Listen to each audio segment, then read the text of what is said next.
자, 이번 시간 14과입니다. 광야에 대해서 한번 공부를 해보도록 하겠습니다. 우리가 이렇게 하나님을 열심히 믿지만 때로는 이렇게 광야라는 두 글자를 만나게 됩니다. 예, 광야라는 두 글자를 우리가 만나게 됩니다. 예, 광야를 두 글자를 만나게 되면 힘들죠. 네, 광야라는 두 글자를 만나게 되면 당황하죠. 그리고 왜 이렇게 내 일이 안 될까? 예, 왜 이렇게 일이 안 될까? 그리고 이 광야를 만나게 되면, 근데 광야를 왜 만나게 됐는지 우리가 몰라요.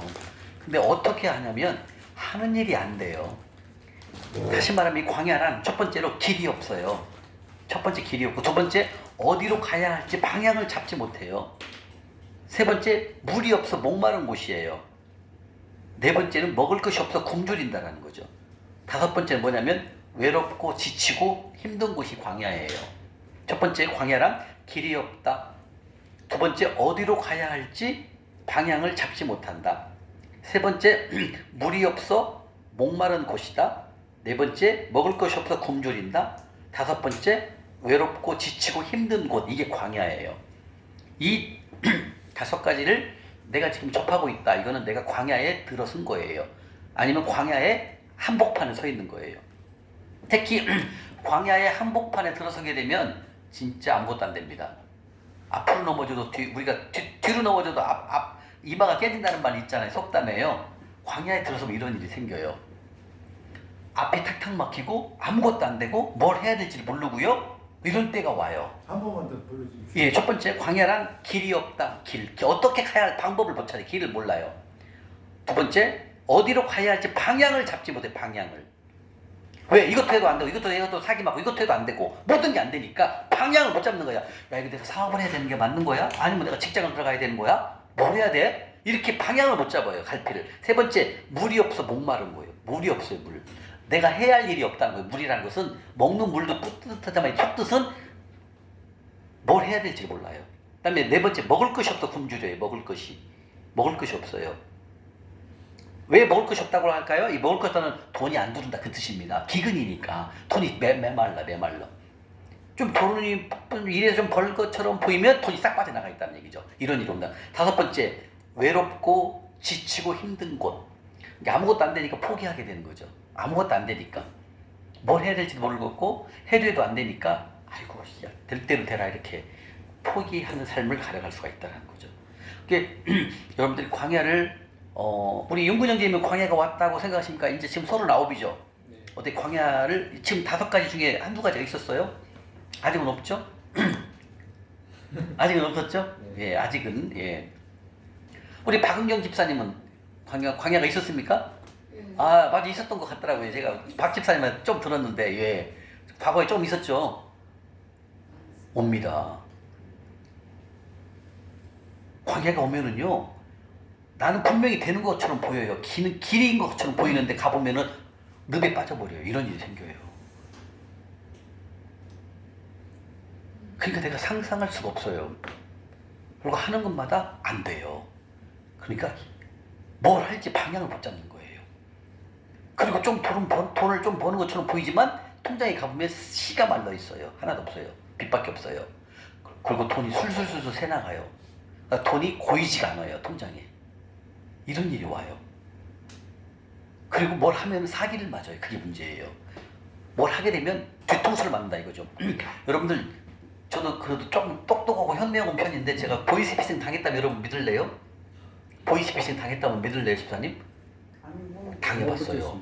언제냐면 제가 2년간 덕양구 고양시에 있는 덕양구에 있는 그 교회 10층짜리 건물에 가 있었다고 그랬잖아요. 그때 제가 핸드폰 대리점 일을 해요. 3사를 다 해요. 핸드폰 그다음에 인터넷까지 다 설치 다 하거든요.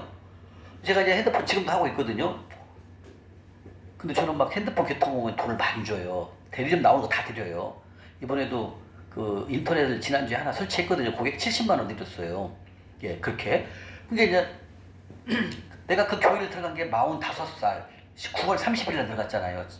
45살 9월 30일 날 들어갔는데 44살 때부터 핸드폰 대리점에서 아는 분과 그때부터 사업을 했어요.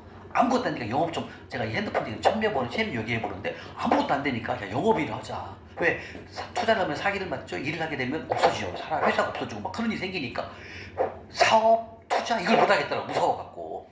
그래서 안 되겠다. 야, 이거 내려놓고 내가 좀 영업을 하자 하고 그 핸드폰 하시는 그분을 가서 내가 영업 점장을 할 테니까 그 대신 대리점에 나오는 그 이익금을 회사 조금만 남기고 나한테 다 주라. 내가 그럼 고객을 유치해갖고 나는 고객을 유치하면서 핸드폰을 개통하면 수수료가 나와요. 대리점으로. 그 개통을 나는 하면은 고객한테 다 줘요. 거의 내가 한 몇만 원만 빼고. 그러니까 막 하루에도 막 20개씩 10개씩도 막 해본 적 있어요. 개통을요. 내 고객들이니까. 그런데 그때 이제 제가 지금 가게가 합정에 있어요. 합정역 1번 출구에 있어요. 지금은 이제 온라인으로만 판매를, 인터넷으로만 판매를 하거든요. 근데 이제 그 합정역에서 그때 하는데, 그때는 이제 1층에 매장을 갖고 있었어요. 근데 전화가 와요. 근데 제가 그때 당시 뭐예요? 광야잖아요. 그리고 아무것도 안 되고 있잖아요. 지금 그 월세를 싹 보증금 500만 원 날리고 갈 데가 없어갖고 그 고양시 덕양구에 있는 무슨 교회로 들어갔잖아요. 거기서 이제 합정적으로 출퇴근을 하는데 이제 그 가게에 앉아 있었거든요. 그때는 이제 매장도 있었으니까 이제 요즘 매장을 없애고 다 온라인으로만 판매를 해요. 온라인으로만 개통이 훨씬 쉬워요, 그게. 그 이제 거기 딱 있는 전화가 와요. 또 당신 지금 혹시 고객님 다른 카드로는 대출 쓰고 있냐 물어보더라고요. 얘가 지금 다른 카드로는 쓰고 있어요. 그랬더니 그 사람이 뭐라는 줄 알아요? 이쪽 카드론으로 바꿔주면 이자가 싸대. 지금 이자 몇 프로예요? 내가 예를 들면 5%예요. 그랬더니 일로 바꾸면 5%, 3%밖에 안 된대요. 솔깃 하잖아요. 이동하면 되니까 이자를 거기서 다 갚아주고 이자를 싼 이자를 준대요. 300만 원이었어요. 그때 이제 그 카드를 쓴 게 300만 원이니까 그러면 이 카드를 내가 쓰고 있는 게 10%면 이쪽으로 가면 5%로 바꿔준다니까요. 솔깃하더라고요. 그래요. 뭣도 모르고 그게 보이스피싱인지 몰랐어요. 그래갖고 그래요. 내가 지금 입고 있는 것을 이자가 비싸니까 그걸 바꿔주세요. 그랬더니 그 사람들이 나한테 사이트를 카톡으로 문자로 보내주더라고요. 사이트를 딱 들어가 보니까 제대로 된 카드론 회사야. 캐피탈 회사예요. 믿었죠. 그리고 거기에 전화번호가 있기 때문에 그 전화로 전화를 하라는 거예요. 전화를 했더니 여자가 받아. 그게 다 짜고 친 거였어요. 그 사이트로 들어가는 순간 이미 나는 걸린 거야. 근데 전화를 해보니까 여직원이 받으면서 여기 뭐 캐피탈입니다. 이렇게 딱 얘기를 하는 거야. 믿었죠. 그리고 나중에 사기를 당하고 전화해보니까 없는 전화예요. 그래가지고 300만 원을 그쪽에서 대출해준다는 거예요. 그리고 300만 원을 받고 나는 그 통장으로 다시 보냈어요. 그리고 끝. 하고 300만 원 그냥 그 자리에서 하고 내가 속으로 이야. 그리고 내가 경찰서를 가서 그 마포경찰서도 합정역이니까 마포경찰서 가서 신고를 했어요. 이렇게 해서 사기를 당했습니다. 그랬더니 그런 전화가 무진장이 온다는 거야.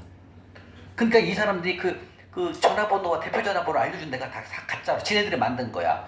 그리고 상담원도 다 짜고 안녕하세요 캐스피탈입니다 이렇게 받아요. 근데 나는 정상적인 회사인 줄 알잖아요. 근데 그게 다 투명 회사였어요. 전화만 받는 거야.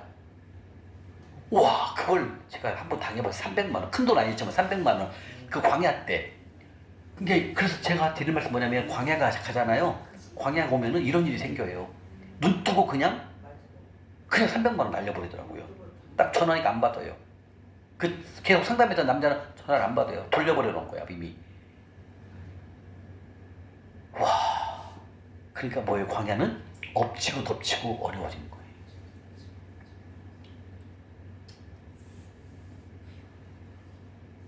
눈 뜨고 그냥 보이스피싱을 당하더라고요. 이게 뭐예요? 그 낮은 대출로 바꿔준다고 하면 이용을 해가지고 거기에 덫을 걸어버리고 거기 넘어가게 돼 있는 거예요. 딱 보내는 순간 돈을 끝나더라고요. 안 받아요. 그래서 저도 보이스피싱도 한번 당해봤습니다. 그때가 46살 때예요. 내가 45살 10월 달에 9월 30일 날 들어갔으니까 그 다음에 그렇게 당해봤어요. 이 광야는 뭐랄까요? 여기 지금 광야의 중심에 있는 분도 계실 거고 광야의 끝자락에 있는 분도 계시고 아직 광야인데 난 광야인지를 모르는 분도 계실 수 있어요. 근데 지금 5가지가 뭔가에 걸려있다면 나는 광야라는 거예요. 근데 이 광야는 쉽지가 않아요. 한번 걸리면 10년은 기본으로 가요. 우리 박 집사님은 몇 년째인가요? 10년. 아, 10년 됐어요? 그러면 끝마무리가 맞네요. 우리 서 집사님은요? 저도 한 10년. 10년 정도요? 저는 12년 6개월이요. 진짜 무서워요. 광야는요, 빠져나갈 방법이 없습니다, 여러분. 오늘 배우는 이 말씀대로 돌아가지 않잖아요. 못 빠져나가요, 여러분들. 서 집사님 아무리 혼자 해보세요. 못 빠져나옵니다, 여러분들. 광야에 덫이 걸리면 그 쉽게 못 나와요. 말씀으로 가야만 살아날 수 있습니다. 제가 12년 6개월 동안 못 빠져나왔잖아요. 근데 딱 제정 말씀을 주는 순간 이거다. 우리 이대로 했더니 빠져나온 거예요. 네. 저는 이 말씀이 없으면 지금도 고시원 살고 있었을 거예요. 왜? 몸부림 쳐도 안 돼요. 몸부림 쳐도 메뚜기가 와서 싹 가져가 버려요. 분명히 아닌데 긴 거 같은데 딱 들어가 보면 사기 맞아요. 이런 일들이 생겨요. 그래서 광야는 우리가 생각하는 것만큼 어려워요. 근데 결론은 광야를 빠져나올 수 있는 것은 뭐였냐면 말씀이었어요. 이제 그걸 빠져볼 거거든요. 하나님의 말씀으로 돌아가니까 아무것도 아니에요, 광야는. 근데 지금도 광야 때문에 힘들어서 어떤 걸 어떻게 무엇을 해야 될지 모르는 분들이 너무 많다는 거야. 그걸 자기 힘으로 버텨갖고 빠져나올 수 있다? 불가능해요. 내가 보기엔 말씀으로 제정 말씀으로 돌아가야만 빠져나올 수가 있어요. 우리 김병순 성도님은 광야신가요? 네, 저도요. 아, 그렇죠. 광야는 그렇게 쉽게 빠져나올 수 있는 곳이 아니에요. 성경 속에서 광야는 기본이 32년, 기본이 10년입니다. 야곱은 20년입니다. 광야가. 요셉은 13년, 17세에 애굽으로 끌려가서 30세 총리 될 때까지 감옥도 들락날락했고 얼마나 엉뚱한 누명도 씌우고 별 수모를 다 당했습니다. 13년. 그 다음에 모세는 40년, 40세에 광야로 가서 80세에 하나님으로부터 부름받을 때까지 40년 동안 광야에서 훈련을 했어요. 그리고 다윗은 15년 전후 10세 중반에 하나님께서 기름 부음을 받고 30세 헤브론의 왕이 될 때까지 한 15년 전후를 다윗도 말도 못해요. 사울이 어떻게 했어요? 막 창을 던져갖고 죽이려고 했잖아요. 근데 딱 피했잖아요, 다윗이. 그렇게 생명의 위협을 받는 사람은 다윗이에요. 근데 사울이 누구예요? 장인어른이야, 장인어른. 사울의 장인어른이라고. 근데 장인어른이 사위를 죽이려고 창을 던진다니까요. 근데 다윗이 다 피하잖아요. 그렇게 생명을 위협받고 다윗은 광야를 이렇게 버텼어요. 우리가 이렇게 웃으면서 얘기하지만 장인어른이 앞에서 앉아있어. 나는 여기서 악기를 키고 있었거든요. 다윗이 악기를 잘 다루자. 근데 여기서 사울이 옆에서 창을 들고 던졌다니까. 근데 다윗이 딱 피했다니까. 이런 생명의 위협까지 받으면서 다윗은 광야를 겪었어요. 그리고 30세에 헤브론에서 왕이 돼요. 7년 6개월 동안 왕이 되고, 그 다음에 예루살렘으로 가서 40년 동안 총 왕 생활을 하는 겁니다. 이렇게 광야는 쉽지가 않다는 거죠. 한번 광야 걸리면 늪처럼 빠져들어가요. 나는 나올 것 같이 생각되지만 빠져들어가요. 그게 광야예요. 그런데 근데 광야 시절에 뭐가 있어요? 한 가지. 재물이 안 들어오니까 우리 말로 미쳐버려요. 재물이 안 들어요. 매일 궁색한 삶. 궁색한 삶 알죠? 아무것도 돈이 없으니까 쓸 수가 없는 거야. 매일 가짜 사서 10,000원짜리 티 사서 입고 가짜 사서 먹고 비싼 거 못 먹고 그냥 짜장 하나 먹고 아니면 라면 먹고 이런 생활을 하게 돼요. 왜? 여유가 없으니까 재물적으로. 그러니까 광야는 우리가 생각하는 것만큼 그렇게 쉽게 빠져나올 수 있는 그런 터널이 아니에요. 한 번은 제가 광야인데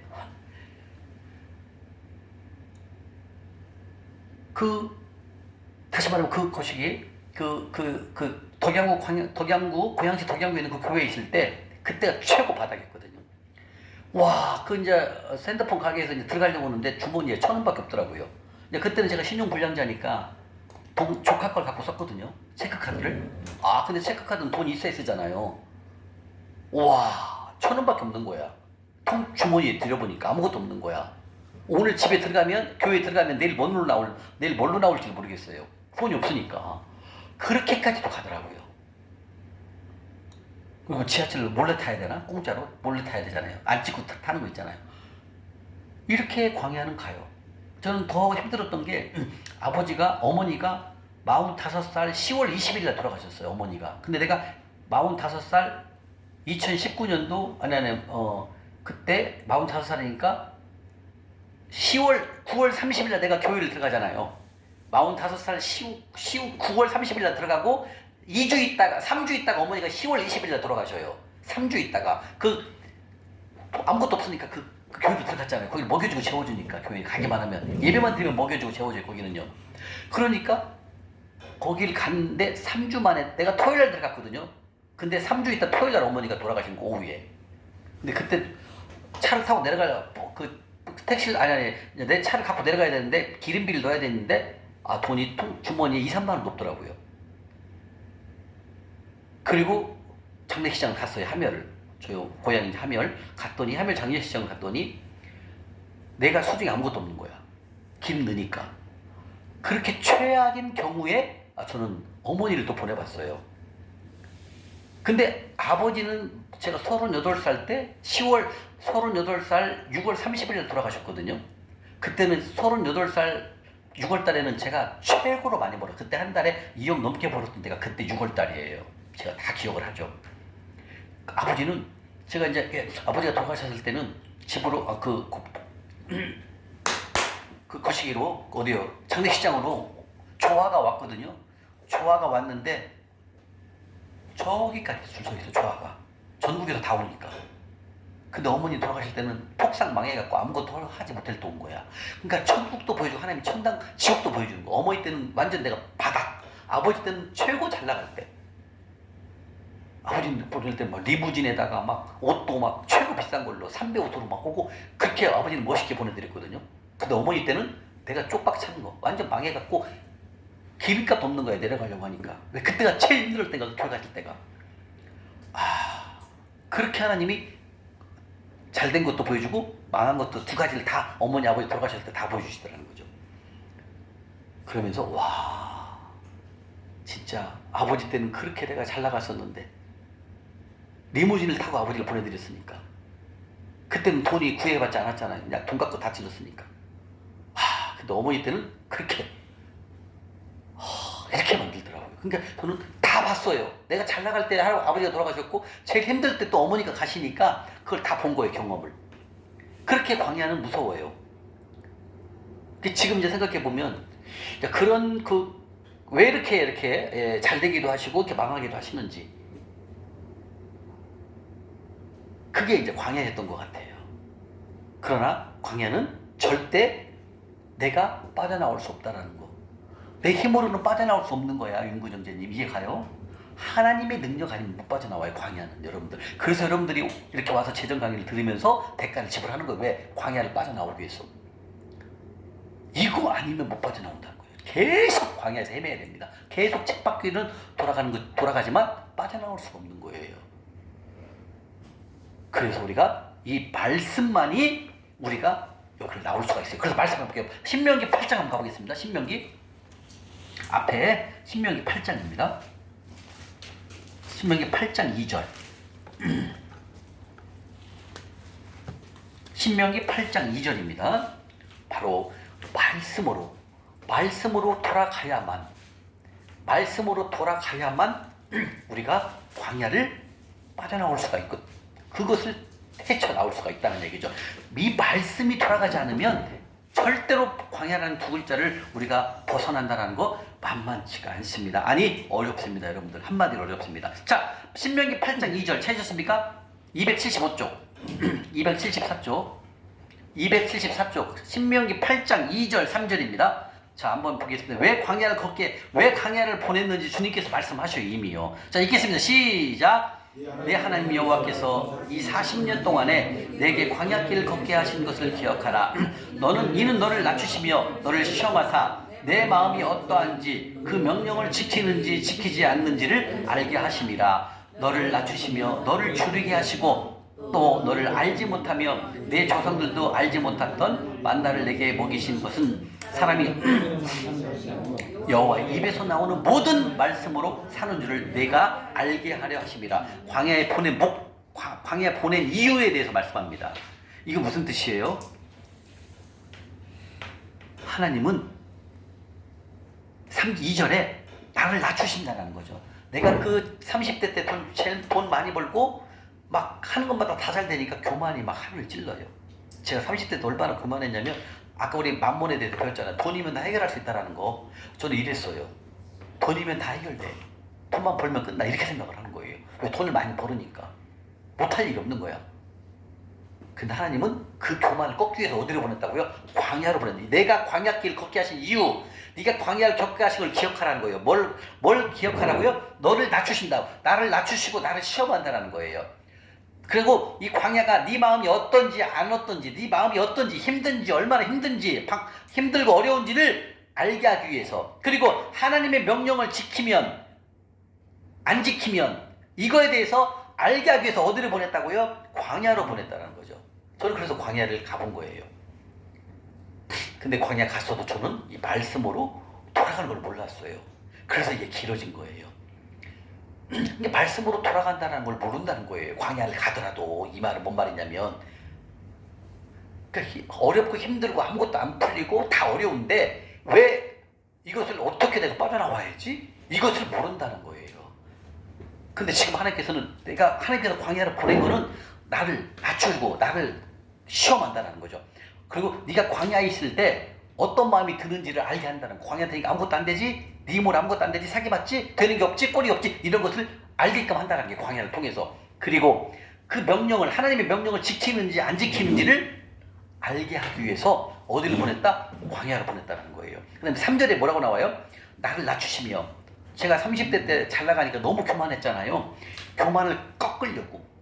다시 말하면 네가 30대 그렇게 잘 나갔던 거 네 능력으로, 네가 열심히 해서, 네가 잘나서 재물을 가져간 게 아니라는 것을 알게 하는, 오직 하나님의 능력으로, 하나님의 공급하심을 통해서 재물을 얻었는데, 네가 능력이 많아서, 네가 잘나서, 네가 열심히 해서 돈 벌었다.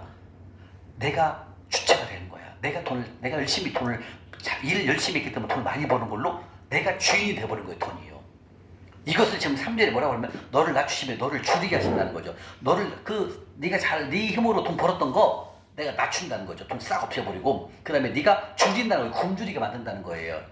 네가 그렇게 교만해지면 내가 너를 낮추고 굶주리게 만든다는 거예요. 그리고 다시 말하면 그 밑에 뭐라고요? 둘째 줄에 내 조상들도 알지 못하던 만나. 다시 말하면 네 능력이 아니라 하나님의 공급하심이 없으면 너는 살아갈 수 없어. 이걸 이렇게 광야를 통해서 깨닫게 하신다는 거예요. 이 오로지 나의 공급자는 누구다? 그렇죠. 나의 공급자임을 하나님을 알게 하시기 위해서 광야로 보낸다는 거예요. 만약에 제가 30대 때 그렇게 잘 나갔기 때문에 광야 안 갔다면 저는 40대에 더 교만했을 거예요. 배는 게 없죠. 우리말로 배는 게 없어요. 이런 삶을 살아가는 사람이 위험하다는 거죠.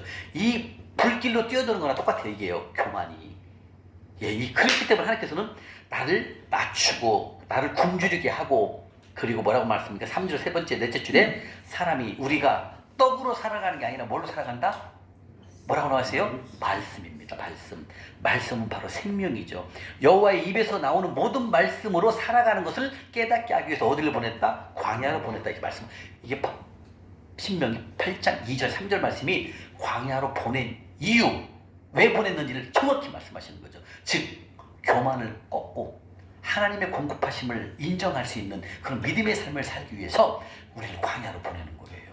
근데 하나님께서는, 하나님의 백성은 이렇게 광야로 보내서라도 하나님이 건져요. 왜 그럴까요? 하나님의 사람으로 쓰시기 위해서는. 이렇게 광야도 안 보내는 것을 뭐라고 한다면 사생아라고 그래요.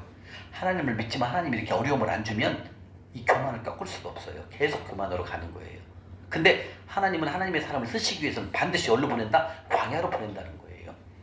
이 광야가 되지 않으면 안 돼요. 그래서 이스라엘 백성이 출애굽을 해가지고 홍해를 건너 나와서 가나안 땅까지 건너가는 시간은 한 달이면 갈 수 있어요. 한 달도 안 걸려요, 걸어서. 근데 그걸 어떻게 해요? 40년 동안 뺑뺑이 돌려갖고 40년 만에 가나안 땅에 입성을 하는 거예요. 그러면 여기서 뭐예요? 하나님께서는 40년 동안 이 광야에서 굶주리고 낮추고 교만을 꺾기 위해서 광야에서 뺑뺑이를 돌리는 거예요. 근데 우리가 광야에 걸려들면 이런 일이 생긴다는 거죠. 광야에서 계속 빙빙 돌아요. 아무것도 안 되니까 빙빙 돌아요. 그리고 마지막에 뭘 붙잡아야 된다? 말씀으로. 지금부터 떡으로 살아가는 게 아니라 하나님의 입에서 나오는 모든 말씀으로 살아가는 것을 알게 하기 위해서 어디를 보냈다? 광야. 이거예요. 이게 광야는 오로지 나올 수 있는 것보다 그렇죠. 말씀이에요. 여러분 말씀 없으면 절대로 못 빠져나와요. 하나님의 말씀으로 우리가 지금 배우잖아요. 심으면 하나님이 주신다는 그 말씀을 믿고 심으면 되는 거예요. 11조 떼먹으면 큰일 납니다. 독약, 11조 뭐가 붙었다겠어요? 못 먹는 독약이 붙어있다 했잖아요. 그거 먹으면 큰일 나네. 이걸 우리가 배웠잖아요. 이게 뭐예요? 말씀을 배운 거예요 지금. 그럼 그 말씀대로 지켜 행하면 우리가 일어날 수 있는 거예요. 빨리. 이해하십니까? 근데 이걸 지키지 않잖아요. 왜? 말씀이 없을 때는 이걸 안 지켜. 모르니까. 제가 그렇게 했잖아요. 막 봉헌물 3.3% 다 떼먹었어요. 11조 외에 또 다른 11조가 있는데도 또 다른 11조를 드려본 적이 없다니까. 기분 좋으면 구제연금 조금 내고 왔네. 끝. 근데 다 떼먹는 거예요. 그러니까 3.3%를 모르는 거예요. 다 떼먹는 거예요. 그런데 우리가 이제 이 재정 말씀을 배우면서 어때요? 이거 먹으면 큰일 나는구나. 이거 떼어먹으면 큰일 나는구나. 이거 떼어먹으면 망하네. 이걸 알잖아요. 그래서 뭐라고 그랬어요? 여호와의 입에서 나오는 말씀대로 살아가는 것, 이것을 배우기 위해서 어디를 보냈다? 광야를 보냈다는 거예요. 그래서 여러분들이 광야를 빠져나올 수 있는 방법은 한 가지밖에 없어요. 말씀. 재정 말씀대로 심고 거듭의 삶, 믿음의 삶을 살아가는 훈련, 그 다음에 충성도의 조건을 훈련, 이걸 통해서 우리는 뭘 할 수 있다? 광야를 나올 수가 있다. 주님 말씀하신다는 거예요. 아멘? 그래서 여러분들 광야에 있는 분들은 말씀이 가지 않아요. 왜 그럴까요? 힘드니까. 어떻게 하면 버텨갖고, 어떻게 하면 한번 해봐갖고, 어떻게 하면 좀 한탕, 어떻게 하면 좀 해갖고 돈 벌어갖고 빠져나오려고 하면 생각하는, 제가 그렇게 했다니까요. 막 제가 작전조도 해보고 별걸 다 해봤어요. 빠져나오려고 광야를. 안 돼요. 더 시궁창에 빠지더라고요. 못 빠져나와요, 절대. 단! 주님이 주신 이 재정 말씀을 듣고 이 배운 대로 했더니 빠져나올 수 있었던 거예요. 지금 신명기 8장 10절 말씀이 맞는 거예요. 하나님의 입에서 나오는 말씀으로 살아가면 끝나는 거예요. 그러면 다 해결돼 버립니다. 오늘 유튜브를 보시는 우리 모든 분들이요, 말씀으로 다시 돌아가야 됩니다. 재정 말씀으로 돌아가십시오. 그러면 여러분들은 빠른 시간 내에 여러분들 광야를 터널할 수 있고, 다시 한번 하나님이 주신 세컨샷을 잡으면 다시 한번 물질의 복을 하나님 주신다는 거예요. 아멘? 그 다음에 14절 볼까요? 14절 옆에요. 자, 14절 보겠습니다. 자, 신명기 8장 14절. 자, 읽겠습니다. 시작. 내 마음이 교만하여 내 하나님 여호와를 잊어버릴까 염려하더라. 여호와는 너를 애굽 땅 종되었던 집에서 이끌어내시고 15절 너를 인도하여 그 광대하고 위험한 광야 곧 불뱀과 전갈이 있고 물이 없는 간조한 땅 지나게 하셨으며, 또 너를 위하여 단단한 반석에서 물을 내셨으며, 내 조상들도 알지 못하던 만나를 광야에서 내게 먹이셨나니 이는 다 너를 낮추시며 너를 시험하사 마침내 뭐요? 복을 주려 하십니다. 다시 말하면 이 16절이 뭐냐면 광야에 보낸 목적에 대해서 16절을 말씀하신다는 거죠. 14절에 뭐라고 그랬습니까? 제가 그렇게 30대 때 잘 나가니까 너무 교만한 거야. 돈이면 다 해결할 수 있다는 생각. 돈이면 못할 게 없어. 돈만 있으면 돼. 이렇게 돈을 너무 좋아하다 보니까 저는 교만에 빠져서 나오지 못하는 거예요. 그러면서 16절에 왜 우리를 광야를 보냈는지 광야의 목적에 대해서 말합니다. 뭐라고 하십니까? 하나님께서 나를 낮추시고 너를 시험하사 마침내 뭘 주기 위해서 광야를 보냈다? 그럼요. 광야에 보낸 목적은 마침내 복을 주기 위해서 우리를 어디를 보냈다? 광야로 보냈다. 주님이 말씀하신다는 겁니다. 이제 이해가 되십니까? 그래서 광야는 바로 뭡니까? 무슨 찬스예요? 그럼요. 바로 광야는 세컨 찬스입니다. 근데 이 세컨 찬스로 돌아가기 위해서 뭐가 필요하다? 그렇죠. 말씀으로 돌아가면 끝나는 거예요. 근데 이 말씀이 없이 이 세컨 찬스를 잡지 못합니다. 절대 못 빠져나옵니다. 여러분들 명심하십시오. 지금 광야라고 생각되시는 분은 말씀으로 재정 말씀으로 회복하지 않으면 빠져나올 수가 없도록 돼 있어요. 이 광야가. 그래서 지금 말씀하시는 16절에 너를 더 낮추고 너 겸손해지고 그리고 너를 시험해서, 다시 말하면 말씀이 아니면 너그러는 절대 나올 수 없다라는 것을 알게 하기 위해서, 그래서 광야로 보냈고, 그 광야의 목적은 마침 너를 뭘 주기 위해서 재물을 공급하고 너를 광야를 터날 수 있는 것, 너를 복을 주게 하기 위해서 어디를 보냈다? 광야로 보냈다 말씀하신다는 거예요. 그래서 17절 보겠습니다. 17절 시작. 그러나 네가 마음에 내 우상과 내 손에 있는 재물을 갖다 말할 것이다. 18절 네 하나님 여호와를 배웠다. 네가 내게 재물 얻을 능력을 주셨습니다. 네가 취하심은 네 조상들에게 맹세하신 명으로 지와 같이 이루려 하시니라. 아멘. 17절에 뭐라고 그래요? 제가 만약에 30대째 그렇게 돈을 잘 벌으니까 내가 마음에 이르기를 내 능력과 내 손으로 힘으로 내가 돈을 벌었다 이렇게 내가 생각을 하더라니까요. 근데 18절에 뭐라고 그랬어요? 야 이놈아, 네가 능력이 있어서 네가 돈 번 게 아니란다. 내가 너에게 재물 얻을 능력을 내가 줬단다 이렇게 말씀하셨다는 거예요. 다시 한번 읽어보세요. 18절 시작. 내 하나님 여호와를 기억하라. 그가 내게 재물 얻을 능력을 주셨습니다. 오메 17절은 뭐예요? 내가 능력이 많아서 내가 열심히 일을 해서 내 손으로 돈을 벌었다고 17절 했잖아. 18절은 그게 아니라고. 그게 아니란다. 아들아, 내가 너에게 재물 얻을 능력을 주어서 네가 돈을 벌었단다. 즉 나의 공급자는 누구라? 하나님. 그렇죠. 하나님이 공급하심을 알게 하기 위해서 17절 18절에 말씀하신다는 거예요. 아멘. 근데 저는 그렇게 30대 때 재물을 많이 벌으니까 내 손으로, 여기 그랬잖아요. 내 손의 힘으로 내가 돈을 벌었다 내가 생각하더라니까요. 하나님은 지금 도와주셨어. 기도를 했으니까 도와주신 걸로 생각하지 결국 내가 열심히 노력한 거예요. 근데 18절은 그게 아니라는 거죠. 네 손으로 힘으로 돈 버는 게 아니란다. 내가 너에게 재물 얻을 능력을 내가 줬단다. 그래서 네가 돈을 벌었단다. 그래서 너의 공급자는 누구야? 하나님이야. 알게 하기 위해서 광야로 보냈다는 거예요. 다시 말하면 결과는 이건 뭐예요? 말씀, 다시 말하면 떡이 아니라, 떡은 세상이죠. 세상이 아니라 말씀, 오직 하나님의 생명의 말씀으로만이 광야를 털할 수 있는 거고, 그 광야를 보낸 이유는 너를 낮추고 너를 교만을 꺾기 위해서 광야를 보냈던 것이고, 거기서 훈련을 통해서 네가 떡이 아니라 말씀으로 살아내면, 그리고 네가 그렇게 잘 나가면 네 힘으로 돈을 벌었다고 생각한다는 거예요. 그게 아니란다.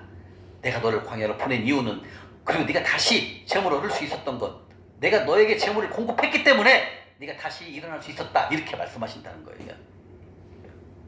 그러니까 여러분들 지금 내가 광야다고 생각되시는 분들은 빨리 어디로 돌아가야 됩니까? 말씀으로 돌아가야 돼요. 이 재정 말씀으로 돌아가면 여러분들은 시간이 좀 필요할 뿐이지 다 돌파할 수가 있다는 거죠. 왜? 하나님이 함께 하시니까. 근데 이 말씀으로 돌아가지 않냐고 여러분 방법으로 막 노력도 해보고 막 돈 벌어보기도 하고 수단과 방법을 가리지 않고 돈 벌려고 해보지만 결과는 빈털터예요. 빈통이에요. 재물이 쌓이지가 않는다는 거죠. 왜? 하나님께서는 메뚜기 떼를 보내실 것이고, 그리고 기한 전에 떨어지게 다 만든다는 거예요. 근데 우리가 이 말씀으로 회복되면 재물이 쌓인다는 거죠. 왜? 우리는 어제부터 심고 거둠의 법칙을 이미 하늘 통장을 통해서 하고 있으니까. 그죠? 여러분 심었어요. 그럼 하나님 주셔야 됩니다. 왜? 심문 그 자체가 여호와를 빚쟁이로 만든다는 거죠. 하나님을 어떻게 빚쟁이로 만들 수 있습니까? 한 가지밖에 없어요. 가난한 자를 섬기면 빚쟁이라는, 하나님은 여호와를 빚쟁이로 만든다는 거죠. 이해가십니까? 이렇게 해서 이 광야는, 여러분들이 이 광야를 통해서 이미 혹독한 훈련을 광야의 학교에서 지금 하고 있는 거예요. 훈련을. 왜? 내 뜻대로 하면 아무것도 안 되죠. 돈 버는 것처럼 보였지만 싹 없어지죠. 돈이 쌓이지가 않죠. 돈이 좀 모아놓으면은 엉뚱한 거로서 돈을 싹 새나가잖아요. 병원비로, 아니면 자동차 합의금으로 빠져나가고 싹 빠져나간다는 거죠. 다시 말하면 상황과 환경과 사건만 다를 뿐이지 이 광야를 통해서 우리를 혹독하게 훈련을 시킨다는 거죠. 그래서 이 훈련을 통해서 우리는 어때요? 다시 한번 하나님이 주시는 세컨 찬스로 돌아가신다면 떡이 아니라, 세상이 아니라 말씀으로 우리가 의지할 수 있도록, 말씀만이 길이다라는 것을 알게 하시기 위해서, 그리고 너의 재물을 공급자는 하나님이심을 깨닫게 하기 위해서 우리를 어디로 보냈다? 광야로 보냈다라는 거예요. 그래서 하나님의 능력이 아니면, 하나님의 말씀이 아니면 광야에서 빠져나올 수 없도록 되어 있다는 거예요. 그래서 빨리 우리가 광야를 빠져나오고 싶으면 이 재정 원칙, 이 말씀으로 빨리 돌아가라 이렇게 말씀하신다는 거예요. 아멘? 아멘. 바로 하나님께서는 우리를 광야를 통하여 우리를 낮추시고 시험하시어 마침내 내 능력이 아니라 하나님의 우리에게 재물 얻을 능력을 주심으로 말미암아 우리가 재물을 얻었다. 다시 말하면 나의 공급자는 하나님이심을 깨닫게 하기 위해서 우리를 광야로 보냈고, 그 광야를 통해서 더 낮아지고 겸손해지는 방법을 배우게 하시고, 그리고 떡이 아니라 말씀으로 사는 것이 승리자고, 그게 하나님이 기뻐하시는 삶이기 때문에 우리를 광야로 보냈다 말씀하셨고, 그 광야를 통해서 다시 한번 떡이 아니라 말씀으로 살아가는 방법을 배우고 재정 원칙대로 살아간다면 빠른 시간 내에 여러분들은 바로 하나님이 쓰시는 큰 성부의 삶을 살아갈 수 있다 주는 말씀하십니다. 광야임을 여러분들이 깨닫고 알으셨다면 빨리 엎드리십시오. 겸손하십시오. 이것이 답이에요. 광야인데도 이렇게 내가 아직도 좀 버릴 게 있어, 아직도 내 능력이 남아있어, 아직 때가 아닌 거예요. 광야는 그냥 무조건 엎드리는 것밖에 없더라고 제가 보니까. 그래요 주님 나 아무것도 안 됩니다. 주님 능력 아니면 내가 안 됩니다. 주님 나를 도와주십시오. 나는 아무것도 아닙니다. 이렇게 엎드려야 된다는 거죠. 그게 뭐다? 나의 공급자는 하나님이십니다. 내 능력이 아니라 내가 열심히 노력하는 것 아니라 오로지 하나님 말씀에 붙잡고 하나님께서 나에게 능력 주심을 인정하고 하나님의 공급하심을 인정하고 낮아지는 자세, 이게 하나님이 기뻐하신다는 거죠. 그래서 광야가 오게 되면 여러분들 빨리 낮아져야 된다는 거죠. 빨리 엎드려야 된다는 거죠. 예. 그리고 주님 없이는, 주님의 공급함이 없이는 난 할 수가 없습니다. 살아갈 수 없습니다. 이렇게 인정을 하고 엎드려 버리면 됩니다. 그리고 재정 원칙대로 다시 한번 살아가면 빠른 시간 내에 여러분들은 옛날에 하나님 주셨던 그거보다도 갑절로 하나님께서 우리에게 재물을 주신다는 거예요. 결론은 뭐냐면 여러분들 우리 힘으로 살아갈 수 없어요. 그냥 빨리 하나님한테 주님 내가 잘못했습니다. 주여 이제 주님 손에 올려드립니다. 주님 저를 써주십시오. 하고 납작 엎드리는 거죠. 다시 말해 이 광야학교는 하나님을 만나는 장소예요. 이 광야학교를 가지 않으면 하나님 만나기 어려워요. 왜? 교만해져 있으니까. 아까 그랬죠? 우리 경순 성도님께서 누구한테 얘기하니까 내가 왜 그런 재정 강의를 왜 듣냐예요. 그게 현실이에요. 왜? 아직 그분은 대출할 수가 있고 돈을 빌릴 때가 있거든요. 그러니까 여기 왜 가? 막말로 은행 가면은 담보대출로 막 집도 해주고 담보대출로 막 돈도 빌려주고 막 카드 한도도 많은데 내가 거기 재정강의 가서 왜 들어? 이렇게 생각한다는 거예요. 근데 아직도 믿을 구석이 있다라는 거죠. 내 능력이.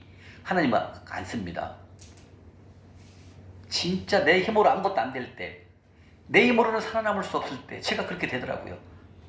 막 고시원 5년 6개월 살아보고 막 그렇게 빈털터리로 살아보니까 아이고 이거는 하나님 말씀 외에는 답이 없다는 것은 나중에는 절실히 뼈저리게 느낀다는 거죠. 그때가 옵니다. 그게 광야의 마무리 단계에 오면은 그런 삶이 옵니다. 그래서 광야에는 하나님을 만나는 장소이며 떡이 아닌 말씀으로 사는 법을 배우는 곳이 어디입니까? 바로 광야다 말씀하셨고, 광야는 나를 겸손하게 만든다는 거죠. 왜? 내 힘으로 아무것도 안 됩니다. 주여 죽여주시옵소서. 주님 손으로 저를 다시 써주십시오. 주님 제가 항복하겠습니다. 내가 선복하겠습니다. 주여. 이렇게 엎드리는 자세, 이렇게 겸손하게 만드는 장소, 이게 어디다? 바로 광야다 주님 말씀하십니다. 그래서 광야는 힘은 들고 어렵습니다. 진짜 어려워. 말도 못해. 윤구형님이 광야를 안 가봐서 광야 본격적으로 진입되잖아요. 뒤에는 꼴이 없어. 한마디로 하는 것마다 다 사기 맞고 하는 것마다 안 돼요. 그러니까 인생을 포기하게 되는 거예요. 아무것도 안 되는구나 이런 생각이 와요. 그게 광야예요. 바로 이 광야는 우리가 겸손을 배우게 되고 나를 낮추게 되면 하나님 다시 한번 세컨 찬스를 주신다는 거죠. 그리고 우리가 재정 원칙대로 다시 한번 살아가고 말씀으로 살아가면 우리는 이 광야를 빠져나올 수가 있습니다.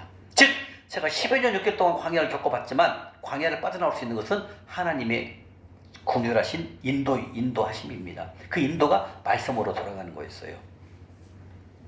명심하십시오.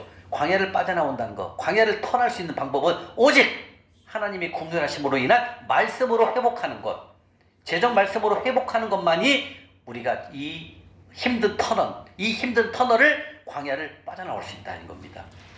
말씀이 아니면 절대로 빠져나올 수 없습니다. 제가 명색코에 말씀드립니다. 왜? 제가 못 빠져나왔거든요. 12년 6개월이면 작은 시간이 아니에요. 세월이 징글징글하면 한마디로 말하면 징글징글해요. 되는 꼴이 없으니까. 그런데 말씀으로는 그걸 빠져나올 수 있다는 거죠. 그게 하나님의 궁휼하심에 우리 인도를 하신 거죠. 그래서 광야에서는 더 겸손하시고 더 낮아지는 자세, 이랬을 때 하나님이 우리에게 궁휼을 베풀어 주시고 우리에게 세컨 찬스인 이 재정 말씀을 나에게 주신다는 거예요. 자, 그러면 광야 학교에서 배운 게 뭘까요? 광야 학교에서 배운 것은 바로 교만을 꺾고 겸손을 배우게 됩니다. 광야 학교에서 배운 거 첫 번째, 교만을 꺾었습니다. 왜? 내 힘으로 아무것도 안 되는구나. 내가 그동안 돈 벌었던 거 다 내가 우쭐나서 내가 잘나서 버는 게 아니고 오로지 하나님의 인도하심으로 돈을 벌었는데 막 내가 잘나서 버는 것처럼. 그래서 광야는 바로 교만을 꺾고 겸손을 배우게 되는 것이 광야입니다. 두 번째, 하나님의 마음이, 내 마음이 하나님의 명령을 지키는지 하나님의 명령을 지키지 않는지 광야를 통해서 시험을 하게 됐어요. 왜? 하나님의 말씀 지키면 축복, 안 지키면 저주, 그게 바로 가난 기근이죠. 이걸 보게 된 거예요. 제가 광야에서 이 11조와 복음을 다 떼먹었잖아요. 그리고 어때요? 명령을 지키지 않으니까 기근이 온 거예요. 근데 재정 말씀을 듣고 이 말씀대로 지키니까 어때요? 하나님 재물을 부어주는 거예요. 이해가십니까? 세 번째, 광야에서 배운 거 세 번째 뭐냐면 떡이 아니라 오직 하나님의 말씀으로 살아가는 것, 하나님의 말씀으로 살아가는 순종의 삶이 그걸 깨닫게 하신 거예요. 알게 된 거예요. 이 광야를 통해서. 근데 이 광야는 물론 그 광야를 겪어올 때는 무진장 힘들어요. 여러분들 짐이 많이 힘드실 거예요. 왜? 안 되니까. 근데 이것을 나중에 빠져나오게 되면 맞다. 역시 하나님은 나를 사랑하시기 때문에 하나님의 말씀으로, 다시 말해 세상이 아니라 떡이 아니라 하나님의 말씀뿐이라는 것을 우리가 하나님을 인정하는 고백의 마음을, 고백의 삶을 살아갈 수 있는 게 바로 이 광야라는 거예요. 그래서 세 번째는 떡이 아니라 하나님의 말씀으로 사는 것을 깨닫게 하신 것이 어디다? 광야에서 배운 세 가지를 볼 수가 있습니다. 아멘. 이렇게 광야는 우리가 생각하는 것만큼 쉽지 않습니다. 여러분들은 이렇게 말 거예요. 오간사는 빠져나왔으니까 그렇게 얘기하지. 난 지금 힘들어 미치겠어. 할 수 있어요. 왜? 제가 그랬거든요. 제가 딱 재정학교를 가는데 아무것도 안 돼서 대구를 갔거든요. 근데 아무것도 안 된 상태에서 거기를 갔으니까 소망이 없더라고요. 소망이. 어떻게 빠져나와야 돼? 3개월 과정은 과정인데 어떻게 빠져나와야 되는지를 알 수가 없었어요. 그러니까 답답한 거야. 어떻게 이거 내가 그때 당시 고시원에 살고 있으니 어떻게 이 고시원을 내가 탈피할까? 월세만 해도 감사하다. 전세는커녕 월세만 있어도 나는 가도 감사하다 생각이 드는 거예요. 왜? 아무것도 안 되니까. 그렇게 희망이 없고 소망이 없이 저는 이 재정학교를 간 거예요. 그러니까 내 소망이 아무것도 없고 기댈 건 하나님 말씀밖에 없는 거예요. 그래서 그 목사님이 그러시더라고요. 딱 여러분들이 가난한 자를 섬기는 것은 여호와께 구워드리는 것입니다. 그러니 여러분들이 먹을 거 먹지 말고 그것을 가난한 자를 섬기세요. 그러면 그것은 하늘 통장 입금으로 잡힌다는 거야. 그리고 내 통장에서는 10,000원이 없어졌지만 하늘 통장에는 입금 플러스 입금으로 된다는 거예요. 저는 그 말에 너무 솔깃한 거예요. 그리고 이게 30배, 60배, 100배로 주는지 안 주는지 테스트를 해버려요. 실험을 해버려요. 그래서 저는 진짜 10,000원 있는 것들이 주머니에 딱 10,000원 있었거든요. 그래서 딱 동대구역에서 10,000원을 가난한 자를 섬긴 거예요. 그리고 딱 와서 적었죠. 이게 소망으로 시작한 거예요. 다시 말하면 저는 내가 생각했던 그 세상 것을 다 잊어버리고 이제 하나님의 말씀으로 한번 가보자. 아무것도 안 되니까 그냥 재정학교에서 배운 대로 한번 살아보자. 그런 마음 생각해보세요. 은행이자는 연 5%, 6%, 3% 있는 건 알고 있지만 어떻게 하나님 통장이 있고 하나님 통장은 30, 60배, 100배인데 언제 알았냐 몰랐잖아요. 근데 재정학교 가는 게 나오더라는 거예요. 여러분들은 좋은 땅에 심어야 됩니다. 하늘 통장 입금을 하십시오. 그럼 여러분들은 심고 거듭의 법칙을 통해서 여러분들은 조금 시간이 지나면 하나님이 심은 거에 의해서 30, 60배 재물로 보답하실 것입니다. 재물 플러스 건강 모든 것을 다 보내주실 것입니다. 그리고 이것을 기록해보고 30, 60배, 100배로 주나 안 주나 한번 테스트 실험을 해보라는 거죠. 실험. 이게 저는 소망이었고 그때부터 심기 시작한 거예요. 그래서 내가 먹고 싶어도 안 먹고 나는 고시원에 들어가서 라면을 삶아 먹고 그리고 여기다 열심히 가난한 자를 섬긴 거예요. 열심히 제가 그때는 신설동에 살았기 때문에 열심히 종로 가서 또 용산 가서 계속 심은 거죠. 그 심은 것이 하나님께서는 차고 넘치게 나중에 시간이 지나니까 주시더라는 거예요. 그러니까 다시 말하면 광야가 없었더라면 저는 말씀으로 돌아가려고 생각을 안 했을 거예요. 솔직히 얘기하면 지금 생각해보면.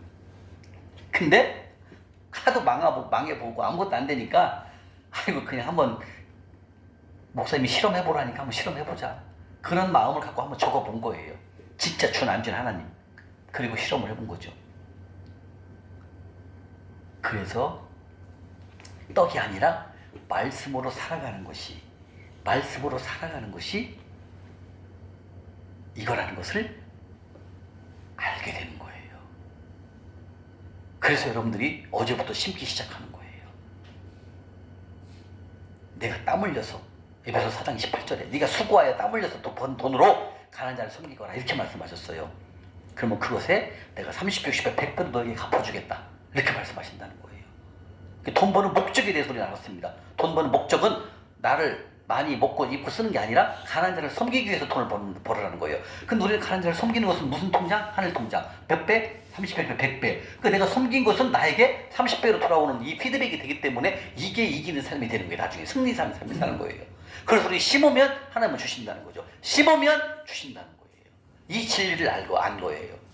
심지 않으면 돌라고 해도 하나님 안 준다는 거예요. 왜? 나 너 몰라. 네가 심은 게 없는데 너 왜 나한테 돌라고 하냐. 이게 바로 심고 거둠의 법칙인 거예요.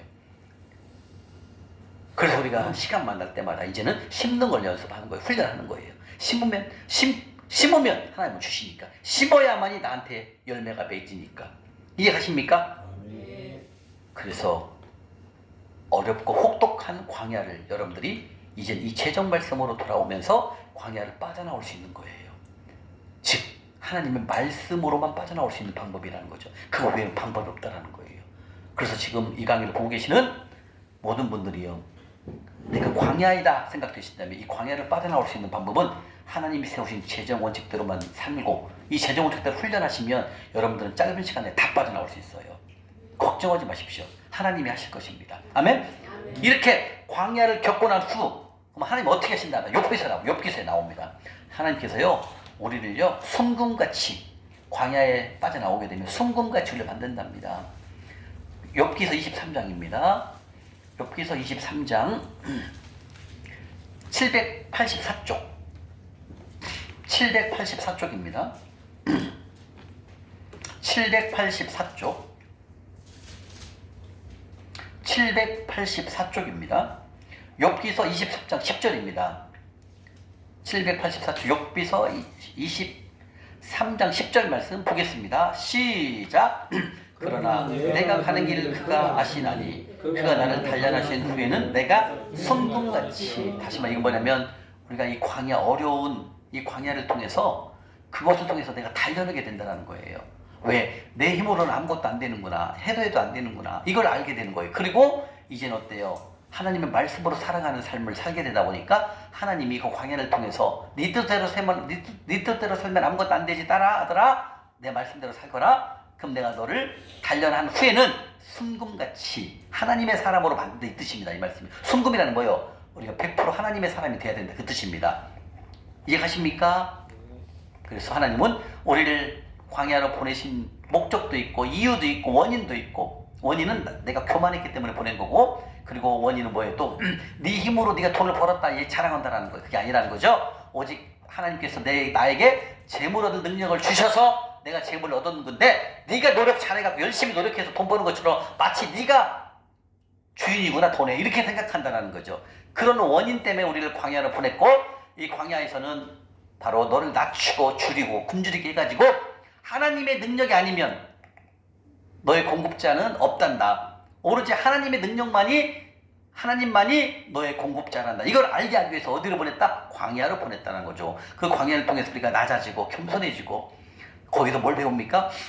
떡이 아니라 하나님의 말씀으로 살아가는 방법을 배우고, 그리고 거기서 나의 공급자는 하나님이심을 절실히 깨닫게 된다는 거예요.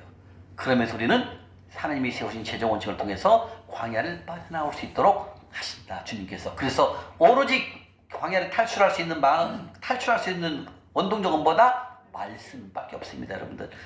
하나님이 세우신 재정 원칙 말씀대로 살아가신다면 빠른 시간에 여러분들을 하나님께서 광야를 턴시키실 것입니다. 갑니다.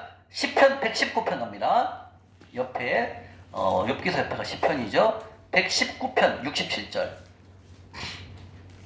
119편 67절입니다. 893쪽입니다. 893쪽 시편 119편 67절입니다. 자, 읽겠습니다. 시작. 고난 당하기 전에는 내가 그릇 행하였더니 이제는 주의 말씀을 지키나이다. 이게 뭐예요? 고난 당하기 전에는 그릇이라는 뜻은 뭐냐면 내 마음대로 산 걸 말하는 거예요. 내 뜻대로 산 것. 이걸 바로 그릇 행하였다는 말입니다. 다시 말하면 광야 전에, 여러분들 광야 전에는 뭐대로 살았다? 내 뜻대로 살았다, 이 말입니다. 그릇, 내 마음대로 살았다는 거예요. 그러나 광야를 겪고는 어떻게 됐어요? 주님의 말씀을 지키나이다. 문도요, 주님의 말씀을 지킨다는 건 주님 뜻대로 산다라는 거예요. 주님 말씀대로 우리 심고 거둠의 법칙을 통해서 우리가 회복한다 이 뜻입니다. 이게요. 그러니까 이렇게 이 말씀을 다시 말하면은 내가 고난을 당하지 않았다면 하나님의 말씀으로 살아가는 걸 모른다 그 뜻입니다. 역으로 말하면. 그런데 우리가 고난을 당해보니까 고난 당하기 전에 내 마음대로 살았던 것이 결국 내가 광야로 간다는 거예요. 그래서 광야에서 빠져나올 수 있는 방법은 주님의 말씀을 지키는 것, 주님 말씀대로 순종하는 것, 주님 말씀대로 심고 거둠의 법칙을 살아가는 것, 좋은 땅에 심는 것, 하늘 통장에 심는 것, 이걸 깨닫게 하시면서 하나님께서 우리에게 차고 넘치는 재물의 복을 부어주신다 말씀하신다는 거예요. 아멘? 아멘. 이게 바로 주님께서 말씀하십니다.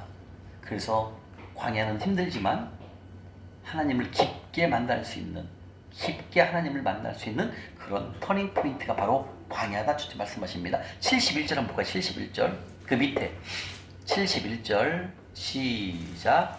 고난 당한 것이 내게 유익이라 이로 말미암아 내가 주의 율례들을 배우게 되었나. 자, 이건 무슨 뜻이냐면 고난 당한 거 뭐예요? 광야를 간 것이 결국은 겸손을 배우게 되고 떡이 아니라 하나님의 말씀으로 살아가는 것을 배운 것이 뭐가 된다? 유익이라는 얘기. 유익. 그리고 그 유익, 하나님의 말씀으로 살아가는 걸 통해서 내가 뭘 배웠어요? 주의 율례. 율례는 하나님이 정한 규례. 하나님의 말처럼 정한 거 있죠? 이렇게 살면 망하고 이렇게 살면 복 준다는 거 있죠? 그 율례를 말하는 거예요. 그러니까 우리가 11조를 떼먹고 다 떼먹으면 뭐가 온다? 메뚜기떼를 보낸다는 거죠. 그리고 네가 기한 전에 심은 것을 싹싹 떨어뜨려버리고 없애버린다는 거죠. 그리고 돈이 줄줄이 새나가는 걸 말하는 거예요. 이것을 율례를 배워서 하나님이 이 율례를 배우고 깨닫고 이 말씀대로 지키면 복 받는다는 것을 알게 된다 이 뜻입니다. 이 말씀이요. 이게 결국은 뭐예요? 하나님의 말씀대로 살아가는 것 이거예요. 이거. 이게 하나님의 말씀의 율례를 말하는 겁니다. 이해가시죠? 네. 그 다음에 저 야고보서 1장 2절 한번 볼까요? 야고보서 1장 2절 히브리서 뒤에 있습니다. 야고보서 1장 2절 페이지로 370쪽 신약 370쪽입니다. 신약 370쪽 신약 370쪽입니다. 야고보서 1장 2절 야고보서 1장 2절입니다. 야고보서 1장 2절 야고보서 1장 2절입니다. 시작.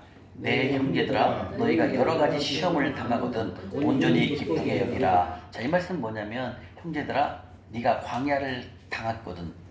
네가 지금 상태가 따라 지금 광야라고 생각된다면 그 광야를 온전히 기쁘게 여기라는 거죠. 이 뜻은 솔직히 광야에 있는 분들은 이 말을 이해 못해요. 왜? 힘드니까 기쁘게 여길 수가 없어요. 근데 우리 이제 지금 배웠잖아요. 광야이면 떡이 아니라 말씀으로 살아가는 것을 배웠고 재정 원칙을 지금 배웠잖아요. 그 얘기를 말하는 거예요. 이제는 온전히 기쁘게 여기라는 거예요. 우리 박 집사님 지금 광야이지만 이제 재정 원칙을 배웠기 때문에 이제 기쁘게 마음을 소망을 가지라 이 뜻입니다. 이게요. 예. 그러나 이 말씀이 없을 때 광야 다시 말하면 이 재정 말씀이 없을 때는 광야일 때 이 말하면 비웃어요. 야 내가 지금 먹고 살기 죽겠는데 뭔 기쁘게 이렇게 생각한다는 거예요. 근데 우리는 지금 이제 율례 하나님이 세우신 재정 원칙을 배웠잖아요. 시험을 지금 당했잖아요. 그럼 하나님의 율례를 배웠잖아요. 원칙을. 그럼 여러분들 이제 기쁘게 여기라는 거예요. 마음속에 소망을 가지시라는 거예요. 은근 형제님 이제는 기쁨을 가지셔. 왜? 이제 심고 거둠의 삶을 시작했으니까 이제는 기쁘게 여기라는 거예요. 내가 나을 테니까. 이거예요. 그러나 우리가 이 재정 원칙을 모르면 이 기쁘게라는 단어를 쓰면 욕해요. 야 내가 지금 죽겠는데 먹고 살기 죽겠는데 뭐 내가 어떻게 기쁘냐. 이렇게 그게 뭐다 교만이 아직 남아있는 거 교만을 겪지 못하고 있는 상태를 말하는 거예요. 그런데 우리가 이제 이 말씀을 재정 원칙 강의를 듣다 보니 어때요? 그렇구나. 내가 씹은 거에 대해서 소망을 가지니까 하나님 나를 주님을 내가 빚쟁이로 만들었으니까 하나님 나를 주셔야 되겠네. 이제 소망이 생기고 기쁘게 이 광야를 이 어려운 상황을 기쁘게 여겨도 된다 이제 이거예요. 왜? 이제 하나님이 하실 거니까. 이제 가십니까? 그래서 온전히 지금 이 광야를 이제는 소망을 가지고 기쁘게 여기셔도 된다는 거죠. 그 다음에 옆에 12절 가볼까요? 밑에 보면 12절 옆에 오른쪽에 보면 12절 나오죠. 자 먼저 8절부터 6절부터 먼저 볼게요. 6절이요. 자 6절 이제는 이 광야거든 온전히 기쁘게 여기라 말씀하셨고 자 6절 시작. 오직 믿음으로 구하고 좀더 의심하지 말라. 의심하는 자는 마치 바람에 밀려 요동하는 바다 나왔네요. 이제 여러분들이 심었잖아요. 그게 뭘 구하라고요? 믿음으로. 이제 심었으니까 주님 말씀에 순종하잖아요. 그죠? 그러면 여러분들은 이제 구해도 된다는 거예요. 뭔 말이냐면 주님 제가 주님 명령한 곳에 심었습니다. 주님 저에게 제가 이제 구하는 하나님께 주님 저에게 좀 재물을 보내주십시오. 이렇게 구하라는 거예요. 이제는 심었으니까. 이해가죠? 그리고 조금 더 의심하지 말라. 여러분들이 가난한 자를 위해서 섬기는 것은 여호와께 구워드리는 것이고 주님께서 그것을 후하게 넘치도록 보상하신다. 그 말씀을 의심하지 말라 이거예요. 하나님이 보상하시니까. 이해가십니까? 그 말씀입니다. 그 다음에 12절 시작. 시험을 참는 자는 복이 있나니 이는 시련을 견뎌낸 자가 주께서 자기를 사랑하는 자들에게 약속하신 생명의 열매가 되는 것이죠. 아멘. 시험을 참는다는 거예요. 광야 기간에 이 어려움을 참는다는 거는 참는 자는 복이 있다고 말씀하셨습니다. 여러분들도 이 재정의 말씀이 없을 때는 이걸 참기가 어려워요. 왜? 아무것도 안 되니까 불안한 거예요. 그런데 우리가 이 재정 말씀을 들으시면서 아 그렇구나. 나에게 새로운 소망의 말씀을 하나님이 주셨지. 그럼 이 시련을 내가 심고 거둠을 통해서 나는 이겨낼 수 있을 거야. 하나님이 함께 하시니까. 왜? 하나님이 심으면 주신다고 했으니까. 그리고 이 고난, 이 광야를 우리가 기쁨으로 우리가 주님 앞에 함께 갈 수가 있다는 거죠. 그런데 이 말씀이 오지 않았을 때는 어때요? 불안하고 초조하고 아무것도 안 되니까 어려움에 취할 수밖에 없다는 거죠. 그런데 우리가 이 재정 말씀을 들어보니까 아 그렇구나. 내가 지금 잠깐 힘들고 이 광야는 내가 심고 거둠을 통해서 내가 다시 일어날 수 있겠구나 라는 소망과 희망을 가지면서 마침내 하나님께서 나에게 약속하신 것들 있죠? 그런 것들을 우리가 생명의 면류관으로 받을 수가 있다는 거예요. 이해가십니까?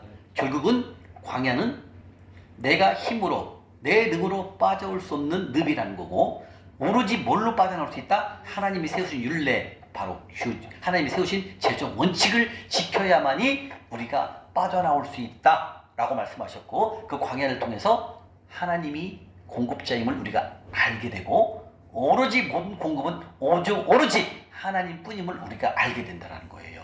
그래서 이 광야는 힘든 곳이지만 내 힘과 내 능력으로는 절대 빠져나올 수 있다 없다? 크게요. 있다 없다? 절대 없습니다. 말씀 절대 없어요. 단 뭘로 빠져나올 수 있다? 하나님이 세우신 재정 원칙 규례 말씀으로밖에 빠져나올 수 없다는 것을 우리가 뼈저리게 느끼셔야 됩니다. 아멘. 아멘. 이게 바로 광야를 내가 간 이유, 교만했고 하나님의 말씀을 의지 않았던 이유, 그리고 광야를 통해서 오로지 나를 일으키시는 분은, 나를 세우시는 분은 하나님의 말씀으로밖에 없다. 그리고 나의 공급자는 오로지 하나님뿐이심을 인정하게끔 이 광야를 통해 훈련하신다는 거예요. 그런데 광야를 빠져나올 수 있는 마지막 방법은 수단이 뭐다? 말씀밖에 없다는 거죠.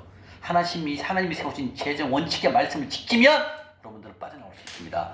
이 말씀을 지키지 않으면 광야는 더 길어진다는 거죠. 어려워진다는 거죠.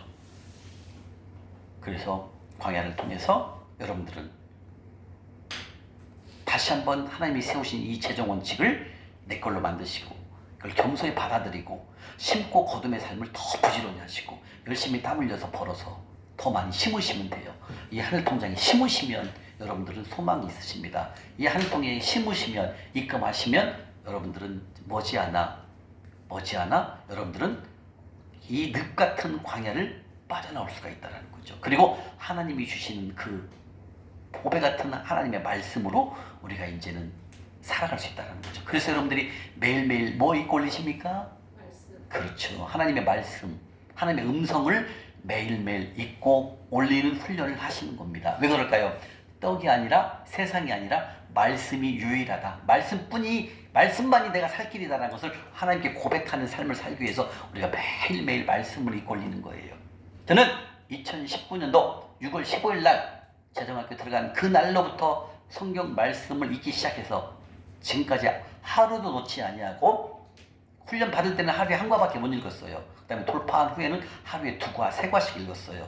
그래서 지금 30독 하고 있어요. 30독 좀 있으면 끝나요. 하루도 안 빼놓고 30독. 그 전까지는 한 번도 읽어본 적이 없이요. 1독을 해본 적이 없이요.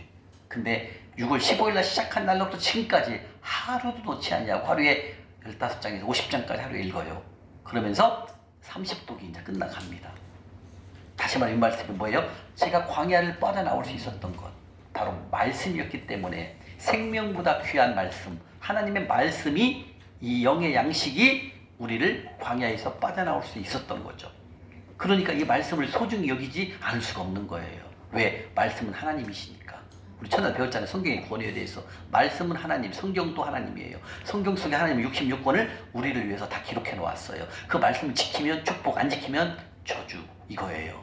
그래서 여러분들이 지금 광야이신 분들은 오늘 이 말씀을 정말로 귀담아 들으시고 세상이 아니라 하나님의 말씀으로 돌아가셔서 여러분들이 빠른 시간 내에 돌파를 하시고, 그리고 그 힘들었던 광야를 내가 빠져나올 수 있었던 것은 역시 하나님 말씀이야. 주님 땡큐, 주님 감사합니다. 이상으로 광야 광희를 마치겠습니다. 고맙습니다.